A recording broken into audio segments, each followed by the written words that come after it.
Hi and welcome back to Weoley Tropicals. As you can see, the sun is on my face today. That's making it 3 days in a row. Got the shorts back on. I would show you, but it'll get a bit X-rated. And I've got my slides back on. All the chaos in the world right now.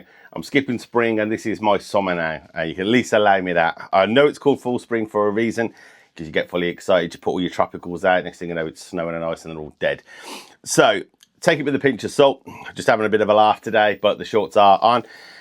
This is going to be a wicked video for anybody struggling to get to sleep. If you've got any family, friends that have got insomnia or anything like that and really struggling, don't put anything interesting on the TV. Slap this video on and next thing you know, they'll be counting sheep. They'll be out of there. This is just going to be a quick walk around the greenhouse to give you some tips of how some of these things are looking absolutely fantastic. So far, I've got a body count. I haven't checked of things that I've left to die or whatnot. There's the cannons that are yet to shoot up, hedechiums, hostas and stuff, so I won't know for a couple of months which ones of these aren't coming back. But looking around me now, there's so much life going on. I've even got things that are in flower as well. So if a nice look around a greenhouse is your bag, then you're in for a treat. If me waffling on is your idea of a nightmare, I've got bad news for you. But without further waffle, let's get at it. So like I said, there's no theme to this video. Hope this might be one where you put on in the background while maybe you're cleaning, maybe you're doing something in your greenhouse yourself. There's going to be no focus this or anything. This is literally a full insight of what goes on inside my head. I'm normally trying to focus on one thing. Oh, there's a butterfly. So that's kind of what I'm going to be doing today. This one is Iochroma. Look at the flowers on that. Absolutely beautiful. It grows kind of like gnarly, as you can see there. It's kind of all over the shop. I have given it some support because it can barely hold its own weight, as you can see there. But the flowers on it are a really nice colour on there. Kind of like tubulous. I think this one, I'm not sure actually which one this one is. I had two different ones. I had Australis. I want to think it was like Fuchsioides or something like that. But I thought I'd show you that one because that one's in flower. I'm not sure when they normally flower. I'm sure it was later in the season than that. I'm sure it was like through autumn, maybe. I don't know. Got the canna, which is still hanging on quite nice. Got a beautiful flush on the new leaf there. Obviously the older ones I haven't cut back yet. I just thought we'll tidy them up when it comes to planting out. But in some of the other canna plants, we have actually got fresh new shoots, if you can see that within the mess there. These ones very early on, you want to be watching out for things like the aphids, because they will absolutely come for these very, very early. In fact, there is one on there now, if you can see that little thing there. The good thing is with these, is these come out exactly the same time pretty much as the ladybirds come out. So a lot of people get ladybirds as they're going around the garden and put them in the greenhouse. I have got like a little nest of them right up in the rafters up there. So as soon as these things come out, they're going to have these. I think the ones that I've got in here, I think are the nasty ones. The ones that are like, they're not native ones. These ones are black with like kind of, maybe like an orangey colour. They don't look like the normal friendly looking ones. I'm sure these are the ones that can bite. We've got one of the best named plants ever, which is the Phytolacca laccaboom, has just started. To be honest with you, I thought this was a gunner. Again, this one's there. You can see the old stem there. So this is why I thought it was dead. It literally just had that coming out. So I thought, I think it's not a bad thought as well. When you're not sure, when you've got like things like this, or a bad example, something that looks like that. If it's not taking up much greenhouse space, I always leave them anyway, because at least let them have that kind of the start of spring, because you just don't know if these things are going to come back. And you get it all the time with people asking about dahlias.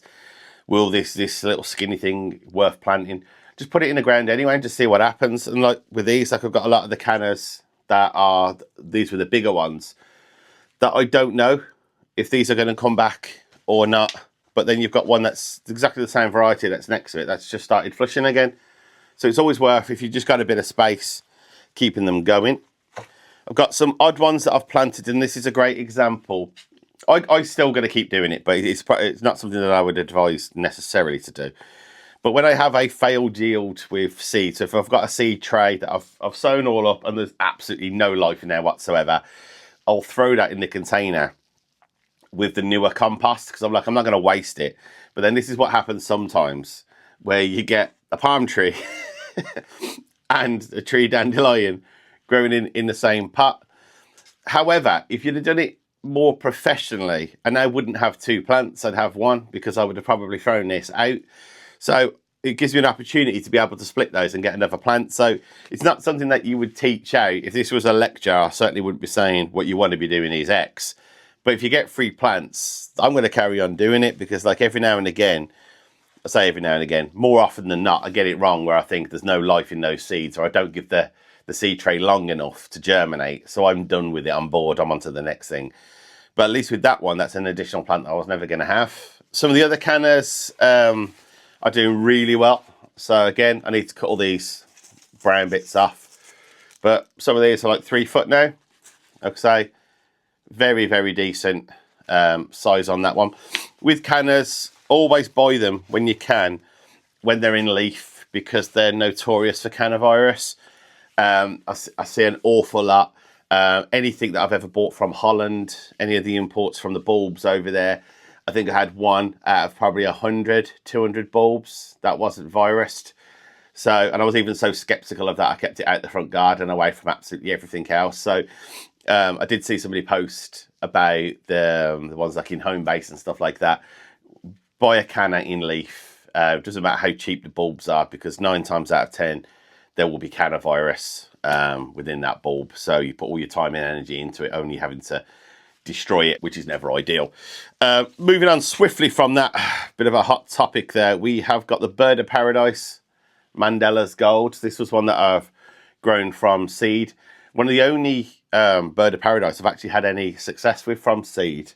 It's got a massive root sticking out the bottom there. So the pot, I thought it was a slug at first, but both of those roots are sticking out the bottom. So the plant, the pot doesn't even sit straight anymore. So I need to get that potted on. I've got a beautiful aloe striatula that I've grown from seed. Find the aloes and pretty much all of the agaves really so far that I've tried to grow really easy from seed. So they're a very good beginner plant. I've got a very recent yucca. Again, all of these ones look old and tired, but the coloration on these is absolutely fantastic. It doesn't really pick it up on there, but it's got like a nice ice blue kind of tint to it. I'll show you in the propagators in a second, but I have to turn the lights off because the thingy goes wild. And this is one of my crown jewels. It's still unfurling now, but this is Bootia. I just writ jelly palm on the label. That was from 2021, but look how gorgeous that is. I don't know if that's like, I don't know, maybe you guys could advise me. I wrote jelly palm on. That was literally one of the first things that I started. So even the fact that I wrote jelly palm on there was more than what I was doing before. The other things I'd labelled, and now what I do is I turn the labels and I see the part where I wrote the word on, and I put that at the back facing away from the sun, because the first year I didn't have a single clue. I might have one clue now. I haven't got much more than a single clue now, 5 years on. But I wrote all the labels down, and it wasn't like UV resistant ink. So in the sun they got baked, and I went out to all the trays and all the plant pots, and all the names were completely gone. So a top tip that I was using now is I write the names on it with proper stuff. Like I use like a Sharpie pen, and I have got one that's supposed to be UV resistant, but I still put the labels backwards. It makes it more difficult for myself, like if you're looking through, but I would rather rotate the plant and know exactly what was in there than come back to a load of white labels that I'd spent absolutely ages doing. It might be at the point where I might be able to start figuring out what I'm going to do with this one, because I've always wanted like one of these beautiful booties, and they cost an absolute fortune. But let me know if there's any palm experts in there. I know a few of you grow a lot of palms. At what point would you plant this out? Now it's probably about 1 foot, 2 foot tall, but that's frond height. The actual trunk on it, as you can see there, it's about 6 inches or so, something like that.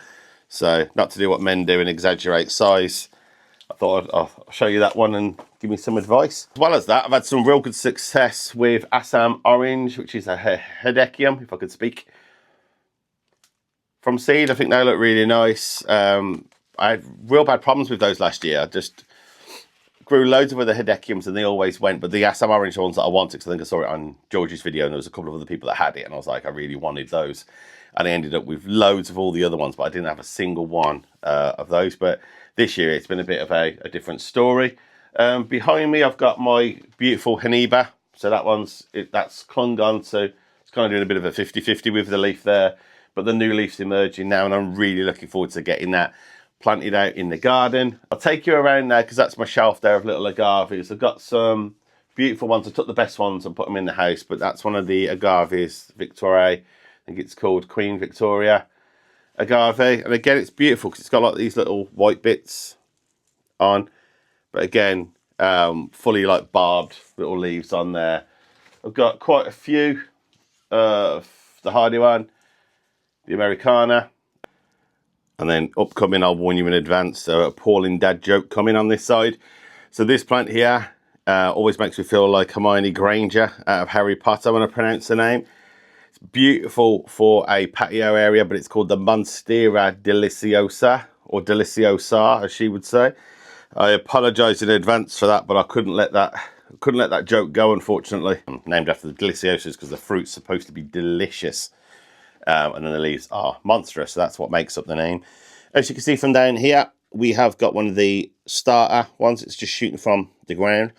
They start off looking like the ace of spades, and as these naturally grow up trees in the wild, because these are a climbing plant, they get more and more of these fenestrations through the leaves to allow light that gets through down to the lower leaves, is what I read.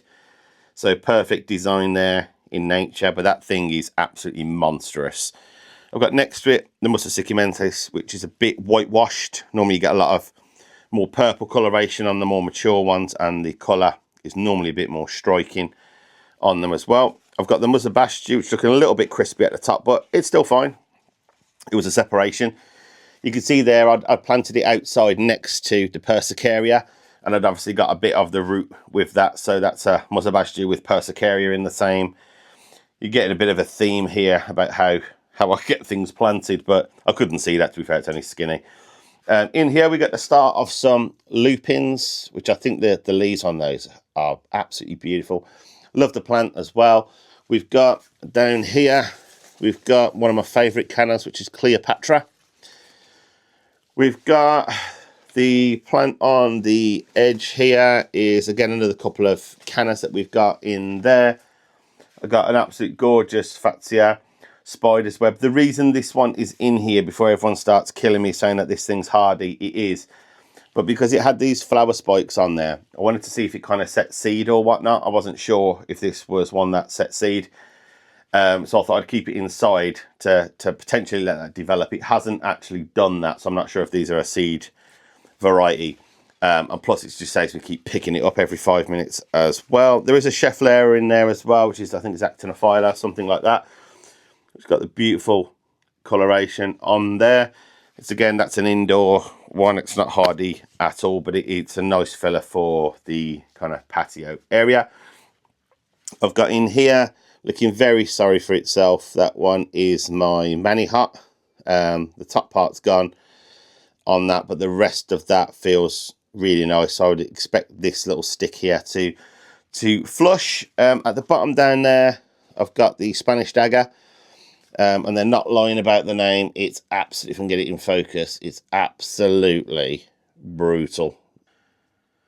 So in the Propagator, I've got some absolute beauties here, which is the Papaya Red Lady. I absolutely love this plant. It was a great shout from Jungle Seeds. Look at the little trunk on that. It looks years old, and that was from May last year. We've got a lot of the Alocasia Poly or Amazonica. I've got some of the world's hottest chilies called Warthog. I've got some jalapenos, my personal favourite. I've also got extremely popular ones at the moment called fried chicken. I'll put those on screen.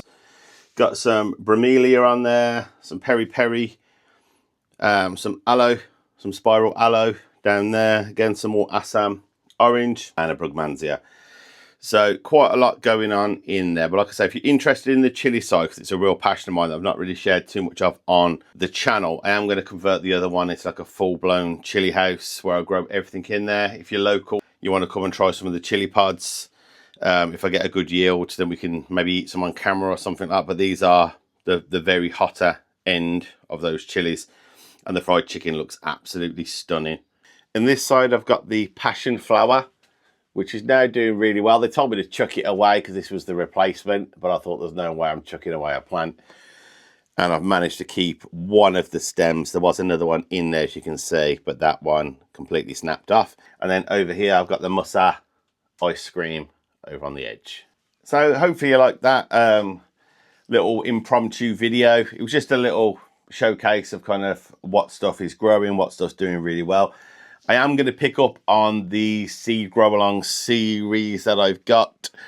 The only issue is that what I was finding is because I give out so much information on those videos, it was actually slowing down me actually planting the seeds myself. So I've got an absolute ton of seeds behind me that probably should have been done a month or so ago. So I'm going to try and figure out some way of getting that seed thing done so I can still get the seeds actually done in the season that they need to be done.